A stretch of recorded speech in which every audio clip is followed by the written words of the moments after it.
Платно, комплект колела за мисля, спирала, която подхранва мислите, шампуан, строен глас, каквото и да значи.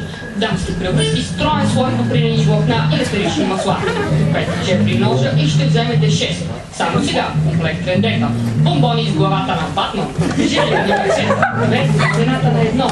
Свинско месец. 6 за 4 лева. До изчерпване на количествата. Купете комплект бикини и ще получите безплатна самобръсначка. Твои сапочки. Натурален сок с алоe вера. Изцяло биопродукт. Тези заглавия може да срещнем във всеки един магазин навсякъде около нас. Не мога да не се размисля след това видео, но това е реалността. Който в магазин да влезем, винаги ни предлагат нещо. 2 на цената на едно, купете едно, ще го дадем на половина цена, но как да се борим с това нещо? С тази реклама, с тези евтини продукти. Въпроси, на които трудно можем да дадем отговори. Здравейте от импровизирано еко-ТВ студио при хуманитарна гимназия Дамян Дамян. Аз съм Кристина Ресурсова. Телевизионното ни предаване е посветено на Buy Nothing Day или така наречения Ден без пазаруване. Тази е под наслов, то се провежда за 3-та поредна година. Тази е под наслов Толерантни към природата и е част от международен проект Толерантността, ключ към социална интеграция на младите хора. Акценти в предаване. Buy Nothing Day. И опаковките. Наистина ли се нуждаем от тях? Отпадъците. Какво да правим с тях? Приятно ми е да ви представя моята колежка Станимира Екопродуктова и репортерите заели се с реализирането на предаването. Галояна Екологова, Станимира Екологова, Оли Папирусова, Тони Акумулаторова и Лими Идейкова. Наши специални гости са Мария Русева и Антоанета Иванова. Все по-очевидно е, че безогледното потребителско общество нанася непоправими последствия върху създателството на живее и изтощава критично ограничените природни ресурси, с които разполагаме. Свидетели сме на свръхпотребление и изтощаване на природните ресурси, а много често се случва да купуваме неща, от които реално нямаме нужда. Госпожице Галояна Екологова, ще ни разкажете ли малко по-подробно за този ден? Здравейте, аз съм Галояна Екологова и ще ви разкажа малко за Buy Nothing Day. Buy Nothing Day е стартирал през 1992 година в Канада. В България не е много известен. Вече се празнува в повече от 55 страни и има много последователи. В Европа Buy Nothing Day се празнува последната събота на месец ноември, а в Канада и САЩ неделята след Денят на благодарността. На Buy Nothing Day има десетки организирани мероприятия, които да подтикнат хората да се замислят върху последиците от тяхното свръхпотребление.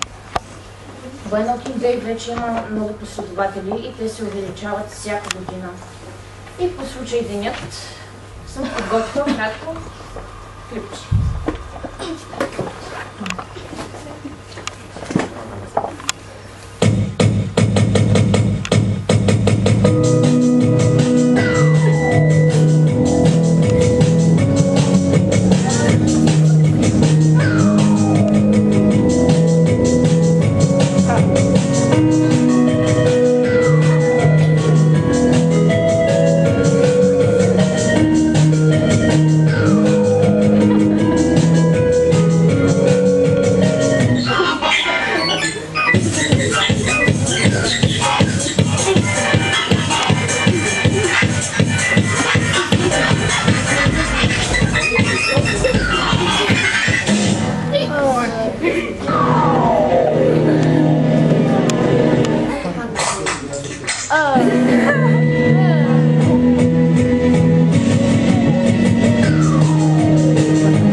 този ден, който е придобил световно значение? Този ден е като призив за всички хора да не си купиш нищо. От малко билече за транспорта до цветен телевизор, да речем. Самият апел е екологичен, основавайки се на идеята, че само 20% от населението в по-големите и по-богати държави използват 80% от ресурсите на Земята и така много и вредят. Необходимо е хората да се замислят за множеството ненужни предмети и упаковки, които използват в ежедневието си. Изчислено е, че до 2020 година всеки от нас ще произвежда 45% повече боклуци, отколкото е произвеждал през 1995 година. Днешните факти сочат, че европеец, обикновен европеец, произвежда средно по килограм и половина боклуци на ден и по около 10 кг на седмица.